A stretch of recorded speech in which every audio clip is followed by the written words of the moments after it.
В эфире программа «Актуальное интервью». С вами Хамзат Хациев. Сегодня у нас в гостях публицист Джамбулат Сардалов. Мы говорим на тему толерантность, квадроберы и традиционное общество. Джамбулат, машаллах, салам. Вот скажи, пожалуйста, в твоем понимании, что такое толерантность? О, Хамзат, я это слово очень не люблю. Сразу говорю, что я хочу выразить свое собственное, сугубо личное мнение. Думаю, оно имеет право быть. Вот. Толерантность, что это такое вообще по сути своей? Это отсутствие реакции организма на раздражитель. То есть человек, когда видит какие-то девиантного характера явления в обществе, в личной жизни, то он должен это все съесть, образно говоря, пропустить, позволить. Почему? Опираясь на мнение, что индивид, свобода совести, выражения, нужно это оставить, чтобы это в обществе было. И в этой связи мы видим последствия толерантности в той же самой Европе. Согласись, Хамзат, со своим уставом в чужую церковь, образно говоря, ходят некоторые, да? Вот. Я немножко по-малороссийски буду говорить. К чему все это? Це таке, да, так скажем, образно говоря.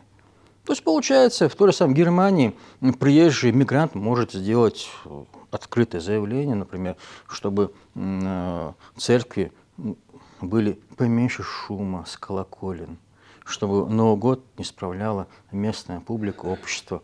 Типа это ему противоречит его принципам религиозным, в том числе. А он кто? Он пришлый.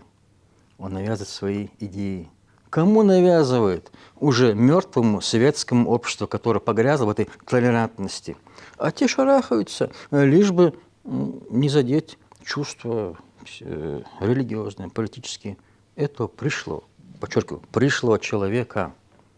Зачем это нужно? Зачем нам, традиционному чеченскому обществу, которое веками жило, опираясь на свои личные, исконные национальные традиции, что-то чуждое, именно чуждое, даже чужое не говорю, чуждое, повторяюсь n раз.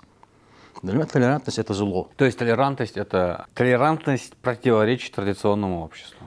Да, по одной простой причине, что тому есть даже не аналоги, а примерно важные термины в русском языке. Например, вера, терпимость и взаимопонимание между народами. Вот я за это. Хотя нет, это не аналоги, но лучшие в понимании явления жизни традиционного общества.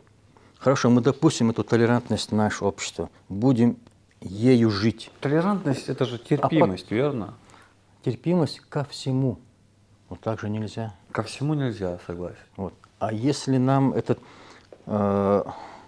сейчас этот продукт, который нам навязывают прозападные силы в России, позволит тому, чтобы это было в практике жизни общества, уверяю тебя, последующее поколение чеченцев уже будет секулярным, уже будет вне религии. В конце концов, получается, что оболочка будет внешне чеченская, а внутри уже он умер, как чеченец или чеченка. Хотя к этому тенденции мы сейчас уже видим. К сожалению, в обществе есть разнузданность, попытка показать себя более чем есть человека. Эти хайпы, разного рода нехорошее поведение, выступления в той же самой сети интернет. Ведь позорные вещи происходят. А это не просто безобидные шалости. На камеру снял дурацкий ролик. Нет. Раньше среди чеченцев быть клоуном было позорно. Как-то считалось ниже достоинства.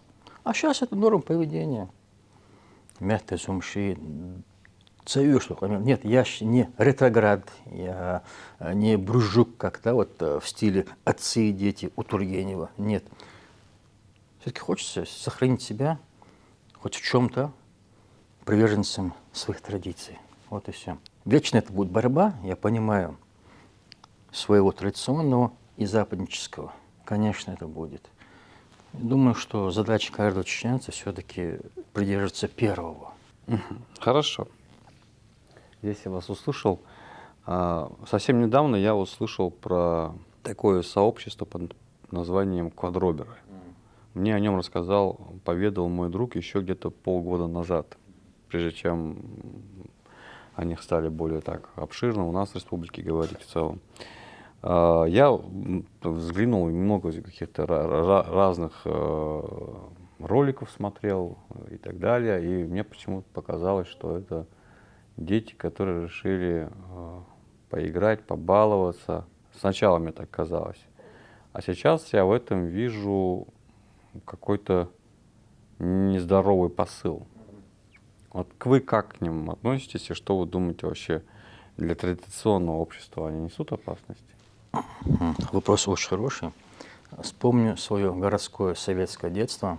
Ну, скажу, что оно было очень разнообразным, в том плане, что молодежь интересовалась в первую очередь боевыми искусствами. Мы же помним, как фильмы о Джеки Чане, да, Брюсе Ли в том числе, очень были популярны. В каждом, Да-да-да, в каждом все доме грезили. как минимум 1-2 плаката должны были быть. Конечно. С Ван Даммом, с Джеки Чаном, с Брюсом Ли. Мы, маленькие дети, Да. этим грезили. И даже в Грозном появились сообщества, кружки, подражатели боевых искусств. Что это такое? Как действовать? Какие приемчики? Мы вообще об этом не знали, тем более, что карате в Советском Союзе было запрещено в последнее время, с годов 70-х в частности. Были даже сообщества ниндзя. Даже такое было. Дети этим горели. Ничего противоправного не совершали. Просто между собой занимались. Одевали черные Здоровый одеяния. образ жизни, Да. спорт. В дальнейшем это переросло в некое увлечение спортом кому-то. Кто-то ушел в свой бизнес, когда уже СССР развалился. Тут я вижу некий позитивный посыл есть в этом. Молодежная среда всегда она в поиске чего-то нового, пусть даже противоречивого. Ничего в этом плохого я не вижу. Но плохо, когда те или иные новые веяния затрагивают уже основу традиционного общества. Те же самые боевые искусства, они нашему менталитету не противоречат. Да, мы знаем, мы любим силовые вообще вот эти жесткие виды спорта, это понятно. Это отвечает нашему духу. Но когда лет 12-16 лет, да, вот подросток одевается в какие-то кошачьи, извиняюсь, собачьи одеяния, подражая этим животным, и пытается что-то... Заметьте, пускай хочу месседж нашим зрителям, мы абсолютно ничего не имеем против собак и кошек. Наоборот, Абсолютно, не дай Боже. очень любим этих божьих тварей. Но люди, которые одеваются, И заметь, эти потом люди, да, конечно, если они психически нормальные, это все оставят. Но останется след в истории этого общества. И последующее поколение, видя то, что делали их отцы и матери, вряд ли будут заниматься более чем нормальным, что ли, явлением. То есть мы открываем дверь к хаосу.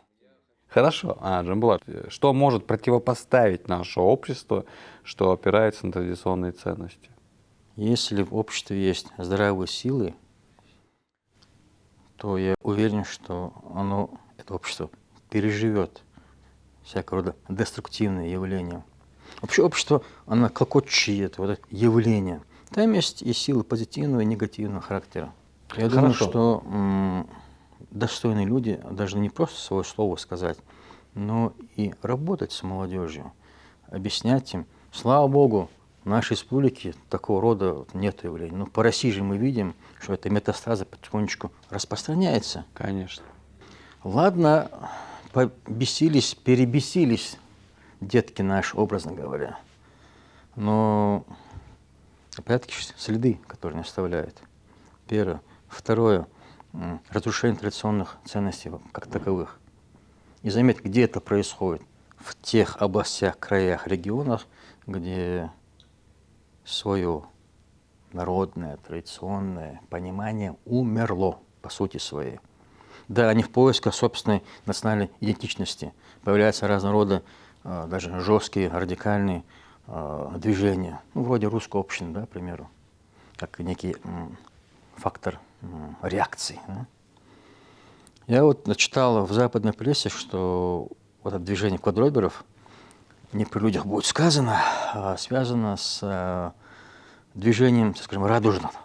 Я думаю, ты понял, о ком я говорю. ЛГБТшники. Вот. Да-да-да. Вот. И думаю, для людей все-таки да, впавших в заблуждение, но все-таки достойных, это будет пища для размышления. К чему они идут, и то, чем они занимаются, вот эти квадроберы, все-таки должны остановиться, заняться более дельным. Ну, пусть даже если наш министр иностранных дел Сергей Лавров на одном из выездных встреч говорил о этих квадроберах. До чего, да, дошла история? Но вряд ли этот чиновник высокого ранга мог бы себе это позволить за просто так, да, между прочим, об этом говорить. Значит, есть проблема в общероссийском обществе. Слава богу, не в нашем, чисто чеченском. Светское мышление способствует появлению вот такого явления? Вообще, как Да, это квадробер? хороший вопрос. Я все-таки полагаю, что да. Потому как именно светское общество опирается на понимание человеческого естества как именно субъекта акта действия мысли. То есть я есть. Упаси Боже, религиозного нету восприятия. Вот я кузнец своего счастья. А религия, Бог – это так в стороне. Я должен действовать, я должен быть актором этой жизни. В этом и отличие светского восприятия жизни от религиозного, в религиозном, да, есть все-таки большое место религии и Богу в душе человека. То есть он чает надежду на милость Всевышнего. Когда человек светский опирается только лишь на свои чувства, мнения, себя считает именно основателем творения. Вот он творит, он деятель. Мгм. У него Бога нет. Возможен ли диалог между светскими и религиозными людьми? Возможно, в том случае, если есть общее понимание того, что благо единства и согласия является первостепенным, чем личностные, групповые или политические интересы. То есть то, что может разделить общество. Да, мы живем в светском государстве, это понятно, но Конституцией защищаются права и религиозных людей, несмотря на то, что религии отделены от власти. Это мы тоже знаем. То есть некий консенсус есть баланс сил. Ни в ту, ни в эту сторону власти не отдают предпочтения на федеральном уровне. Самая главная цель, чтобы была атмосфера согласия и гармонии в обществе, чтобы все-таки люди светского уклада характера жизни и религиозные люди нашли в себе силы не поддаваться разным рода радикальным или антагонистическим настроениям, чтобы понимали, что в единстве есть будущее этого государства и всего целого общества. Мгм. И вот финальный вопрос. Кто должен воспитывать детей, школа или родители? Очень хороший, сложный вопрос. Как человек из того советского прошлого скажу, что все-таки это родители. Я не понимаю, когда приходит отец или мать приходит в школу, искренне полагая, что за неправильное воспитание виноват учитель, учительница. Разве В есть целом такие? школа. Ой, есть. Даже в нашем обществе такое есть. У тебя дети есть? Вот, там, да, да, трое. В школу И никогда, ходят? да. И знаешь, никогда в жизни, когда вот учительница поругает моего ребенка, я или моя жена не ходили в школу, чтобы делать такое грубое слово Замечание. разборки. Разборки. Ни в коем случае. Почему? Меня с детства учил отец мой. Человек старшего возраста, что бы он тебе ни сказал, даже самые грубые слова, закрой свой рот и молчи. Но это по-чеченски. Да, это я сказал и говорю, и буду говорить своим детям, чтобы они это запомнили. Поэтому со школ некая учительница что-то сказала или это сделала. Для меня не является причиной пойти в школу и поругать их. Вот почему плохую оценочку поставили моей дочке или же сыну. Извиняюсь, но я не считаю своих детей выше профессионального уровня тех учителей. Все-таки некая субординация должна быть. Не дай Боже, если бы я сказал, а вот сейчас я пойду разберусь, как это моей дочке или сыну плохую оценку или замечание. Как вы посмели?